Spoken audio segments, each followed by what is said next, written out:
अस्सलाम वालेकुम जी, कैसे आप सब? खरीद से मैं हूं मुनीर अहमद सिरात रियल एस्टेट बिल्डर के प्लेटफॉर्म से। मार्केट की जो मौजूदा सिचुएशन है, इसमें दो तरह के लोग हैं, एक सेलर है और एक बायर है। अब अगर हम बायर की बात करें तो बायर वो हजरात हैं जो मार्केट को समझते हैं, जो मार्केट को लेके चल रहे हैं, जिनको पता है कि प्रॉपर्टी की बाइंग का बेहतरीन टाइम है और इसको बाइंग करने के लिए अगर हम इस वक्त बाय कर लेंगे तो हम कम टाइम में ज़्यादा प्रॉफिट कर सकते हैं। अब दूसरे लोग वो हैं जो सेलर हैं। इनमें दो तरह के लोग हैं। एक तो वो लोग हैं जो कि मजबूर हैं, किसी वजह से उनके पास सोर्सेज नहीं है और वो प्रॉपर्टी अपनी बेच रहे हैं। दूसरे वो लोग हैं जो पैनिक होकर अपनी प्रॉपर्टी बेच रहे हैं और जिनको मार्केट का आइडिया ना होने की वजह से वो अपनी प्रॉपर्टी को औने पौने दामों मार्केट में कुर्बान कर रहे हैं। हमारी आज की जो वीडियो है ये उन लोगों के लिए, उन सादा या उन शरीफ लोगों के लिए जिनको मार्केट का आइडिया नहीं है, जिनको बेहतरीन तरीके से प्रॉपर्टी को सेल करने का आइडिया नहीं है, एंट्री और एग्ज़िट टाइम उनको समझ में नहीं आ रहा और वो सिर्फ पैनिक होके, इवन उनके पास होल्डिंग कैपेसिटी है, वो समझते हैं कि वो प्रॉपर्टी को रख सकते हैं लेकिन उसके बावजूद भी वो प्रॉपर्टी को बेच रहे हैं। तो उनके लिए हमारी एक छोटी सी सजेशन है। कुछ पॉइंट्स मैंने लिखे हैं जिनके ऊपर मैं आज डिस्कस करूंगा और बताऊंगा कि इस मार्केट में बिल्कुल भी नुकसान ना उठाएं और अपनी प्रॉपर्टी को सस्ते दामों कभी ना बेचें। एक चीज़ जो सबसे अहम है वो होती है खुद एतमादी। खुद एतमादी तब इंसान में आती है जब इंसान में चीज़ों का नॉलेज होता है, जब इंसान को पता होता है कि वो किस तरीके से चीज़ों में सर्वाइवल कर सकता है। खुद एतमादी के बिना आप कोई भी कारोबार, किसी भी चीज़ में, कहीं भी आप अपने आप को कामयाब नहीं कर सकते। खुद एतमादी आने की एक रेसिपी है बेसिकली, जो कि आपको होना ज़रूरी है और तभी जाके आप में खुद एतमादी आती है कि आपको प्रोडक्ट नॉलेज हो, आपको पता हो कि कौन सी चीज़ किस रेट के ऊपर है, जो चीज़ आप कर रहे हैं उस बिज़नेस का आपको आइडिया हो, उसके सर्कमस्टेंसेस का, उसके अप डाउन का आपको आइडिया हो, आपको पता हो कि किस जगह पे आप राइटली प्ले कर सकते हैं और किस टाइम पे आप इन टाइम पे एग्जिट कर सकते हैं। तो तभी जाके आप पे खुद एतमादी आती है और तभी जाके आप उससे मुस्तफ़ीद हो सकते हैं। अगर आप शशोपन में रहें, आप कभी किसी साइड पे जाएं, कभी किसी साइड पे जाएं, तो फिर आप नुकसान करते हैं। जब आप में कॉन्फिडेंस नहीं होता, जब आप में डिसीजन पावर नहीं होता, तब जाके आप नुकसान करते हैं। मौजूदा मार्केट में खुद एतमादी का तभी आपको आइडिया होगा या तभी आप में खुद एतमादी आएगी जब आप मार्केट को समझेंगे, जब आप मार्केट को स्टडी करेंगे। स्टडी सेंस में कि पिछले टाइम में क्या सिचुएशन थी, मौजूदा टाइम में जो सिचुएशन है ये कब तक चलेगी और क्या ये मार्केट हमेशा ऐसे रहेगी। ये तमाम चीज़ें जब आप स्टडी कर लेंगे तो आपको पता चल जाएगा कि ये मार्केट हमेशा से ऐसे नहीं थी, ना हमेशा ऐसी रहेगी और ना आने वाले टाइम में हमें दोबारा इस तरह की सिचुएशन सामना करना पड़ेगा। टाइम के साथ चीज़ें चेंज होंगी और बेहतरी की तरफ जाएंगी। लिहाजा सबसे पहले तो ये कि आप में खुद एतमादी होना चाहिए कि जो चीज़ या जो फ़ैसला आप कर रहे हैं वो सही कर रहे हैं, गलत कर रहे हैं, और जो प्रॉपर्टी आपके पास है वो गलत है या सही है। उसके बाद आप अगला स्टेप लेंगे तो आपके लिए फ़ायदेमंद साबित होगा। मेरा एक दोस्त है, उसने स्टॉक एक्सचेंज में काम किया, तो मैंने उससे पूछा कि यार ये तो मिनट की आप कह सकते हैं कि एक तरह से आपको अजियत है कि मिनट बाद आपकी सिचुएशन क्या होती है, 1 मिनट के बाद आपकी क्या सिचुएशन होती है। तो उसने एक बहुत अच्छी बात की जो कि मैं डेफिनेटली प्रॉपर्टी से रिलेट करूँगा कि उसने कहा कि जब आपके पास कोई भी बिज़नेस आप लॉन्ग टर्म लेके सोचते हैं तो उसमें एक चीज़ हमेशा ज़हन में रखें, वो चाहे स्टॉक एक्सचेंज हो, चाहे कोई भी कारोबार हो, जाना उसमें ऊपर ही होता है।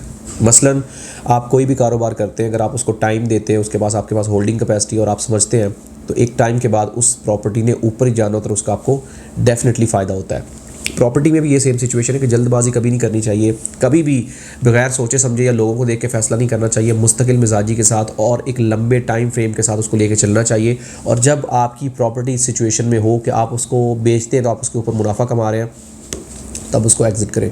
उससे पहले कभी भी ऐसी सिचुएशन में ना लेके आए कि ख़ुद को आप नुकसान पहुँचाएं या जल्दबाजी में आके आप महंगी प्रॉपर्टी लेके बेचें। अभी जो बंदा भी प्रॉपर्टी बेच रहा है, अगर वो फर्स्ट अलॉटी नहीं है तो वो अपनी प्रॉपर्टी को नुकसान में बेच रहा है। मिसाल के तौर पे अगर मैं बात करूँ फर्स्ट अलॉटी की, तो फर्स्ट अलॉटी भी अपनी प्रॉपर्टी को इस वक्त नुकसान में बेचेगा क्योंकि उस वक्त डॉलर की प्राइस और अभी डॉलर की प्राइस, डीवैल्यूएशन, प्रॉपर्टी की वैल्यू और आपकी जो मौजूदा करंट वैल्यू है रुपीज़ की, तो ये तमाम चीज़ें उसके ऊपर इम्पैक्ट करती है और वो नुकसान में है।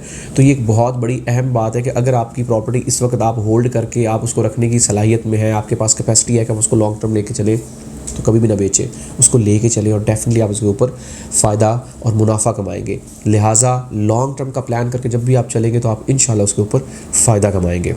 एक और बात जो बहुत ही अहम है वो ये कि हमेशा मार्केट ऐसी नहीं रहती, मार्केट की सिचुएशन हमेशा से ऐसी नहीं है। आप अगर देखें तो पिछले 3 साल के अगर आप हिस्ट्री उठा के देखें तो कभी मार्केट ऊपर है, कभी नीचे। कोई भी कारोबार है उसका जो ग्राफ है वो ऐसे होता है, सिवाय सैलरी के आपका कभी भी ग्राफ सेम नहीं चलता, कभी ऊपर कभी नीचे।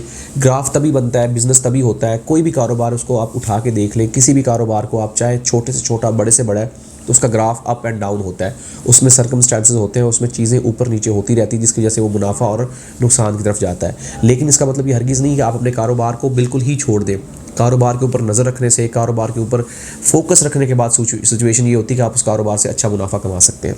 तो मौजूदा सिचुएशन आपको ये सिखाएगी कि आप इस बात से ना घबराएं कि हमेशा से मार्केट ऐसे रहेगी। मार्केट ने डेफिनेटली ऊपर जाना है। जैसे ही मुल्की सियासी सूरत हाल, मुआशी सूरत हाल बेहतर होती हैं, डेफिनेटली प्रॉपर्टी ग्रो करेगी। ओवरसीज़ पाकिस्तानी इन्वेस्ट करेगा, पाकिस्तानी इन्वेस्ट करेगा। इस वक्त हर बंदा रोक के बैठा है अपना पैसा, तो जैसे ही मार्केट में सिचुएशन आएगी, कोई बंदा भी अपनी रास को एक जगह पे स्टक नहीं करता। पैसा रोलिंग में ही पैसा बढ़ता है। जब तक पैसा आपका स्टक है तब तक पैसा आपका नहीं बढ़ेगा। लिहाजा घबराने की, टेंशन लेने की ज़रूरत नहीं है। एक सजेशन जहाँ पे मैं देना बहुत ज़रूरी समझता हूँ आप लोगों के लिए, वो सिर्फ़ और सिर्फ सेलर्स के लिए है कि अगर आप सिर्फ ये प्रॉपर्टी 4 से 5 महीने इलेक्शंस के होने तक का वेट कर लेंगे तो ये बायर आपके पीछे होगा। जो अभी आप अपनी प्रॉपर्टी को हाथ में उठा के लोगों के पीछे कि हमारी प्रॉपर्टी को परचेज़ करें और कोई मार्केट में बायर नहीं मिल रहा, तो इसमें घबराने या टेंशन लेने की हरगिज़ ज़रूरत नहीं है। सिर्फ़ और सिर्फ आप वेट कर लें, एक इस्तेहकाम आ जाए, एक जो आपकी मुल्की सूरत हाल में खुलबली मची हुई है रुक जाए, लोग आपके पीछे होंगे, ये प्रॉपर्टी हमें दें, और आप अपनी मर्ज़ी का रेट, अपनी मर्ज़ी की डिमांड करके अपनी प्रॉपर्टी को अपनी मर्ज़ी के दामों में बेच सकते हैं। लिहाजा बिल्कुल भी जल्दबाजी ना करें और मुनासिब तरीके से, ठंडे दिमाग से, रिलैक्स होकर चले। इंशाल्लाह आपके लिए फ़ायदेमंद चीज़ें साबित होंगी। प्रॉपर्टी का एक लॉ है, प्रॉपर्टी का एक उसूल है कि प्रॉपर्टी जब एक दफ़ा एक जगह पर चली जाती है, मिसाल के तौर पर उसकी प्राइस एक जगह पर जाकर टच हो जाती है, तो दोबारा उसने वहाँ पर जाना ज़रूरी होता है। मिसाल के तौर पर आज आपकी प्रॉपर्टी 10 रुपये की और ये 50 रुपये से नीचे आई है, तो ये दोबारा 50 रुपये को टच करेगी। कितने टाइम में टच करती है मौजूदा सूरत हाल पर डिपेंड करता है, लेकिन एक बात पढ़ी लिखी है और ये कंफर्म है कि प्रॉपर्टी दोबारा उस जगह पे टच करती है। अब कुछ लोग गलत आपको मिसगाइड कर देते हैं, वो कहते हैं कि आप अभी बेचें और मार्केट से क्विट हो जाएं। गलत लोगों को, काली भेड़ों के बिल्कुल भी कहे सुने पे मत ध्यान दें, अपने दिल की सुने। जहाँ पे आपको लगता है कि ये मेरा नुकसान है, कभी भी कदम ना उठाएं। मैं चाहे आपका जितना भी खैर ख्वाह हूँ, मैं आपका एजेंट हूँ, मैं आपका कंसल्टेंट हूँ, मैं कोई भी हूँ, मैं आपको गलत मशवरा दे रहा हूँ तो ये समझे कि मेरे लिए बंदा दुरुस्त नहीं है। वो मशवरा, वो चीज़, वो काम अपनाएं जो आपके लिए फ़ायदेमंद साबित हो। कभी भी गलत लोगों के कहने पे आके कभी भी ऐसा फ़ैसला ना करें जो आप जल्दबाजी में कर रहे हो और बगैर सोचे समझे कर रहे हो। अगर आपके पास होल्डिंग कैपेसिटी है, आप समझते हैं कि आप 6 महीने 8 महीने प्रॉपर्टी को लेकर निकाल सकते हैं, तो जल्दबाजी ना करें। अल्लाह ना करे अगर मजबूरी है, कोई प्रॉब्लम है, कोई इशू है, तो फिर तो ज़ाहिरी बात है, जान से बढ़ के तो कुछ भी नहीं है ना, तो फिर तो एक समझ में आने वाली चीज़ है। लेकिन अगर आप सर्वाइवल कर सकते हैं, आप समझ सकते हैं कि प्रॉपर्टी को लेकर चल सकते हैं, कभी भी प्रॉपर्टी को ना बेचें। मुनासिब तरीके से इसको होल्ड करें, टाइम के साथ आपको अच्छा प्रॉफिट देगी, निकालें, ख़त्म करें, अल्लाह अल्लाह खैर सल्ला।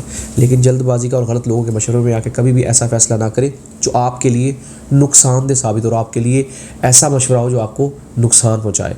तो ये बात हमेशा अपने जहन में रखें। आखिर में मैं एक सबसे अहम और सबसे ज़रूरी बात बताना चाहूँगा कि मार्केट की प्राइस जो होती है वो सेलर चलाता है, कभी भी बायर नहीं चलाता।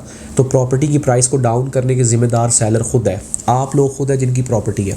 उसकी एक मैं रीज़न बताता हूँ। मेरी एक चीज़ है, मैं उसकी 10 रुपये डिमांड कर रहा हूँ और मुझे चाहे 5 रुपये की ऑफ़र आ रही, चाहे 2 रुपये की ऑफ़र आ रही है। जब मैं 10 रुपये पर डटा रहूँगा और मेरी मार्केट मुझे 10 रुपये से नीचे डाउन नहीं करेगी, तो मैं अपनी मार्केट को स्टेबल कर लूँगा।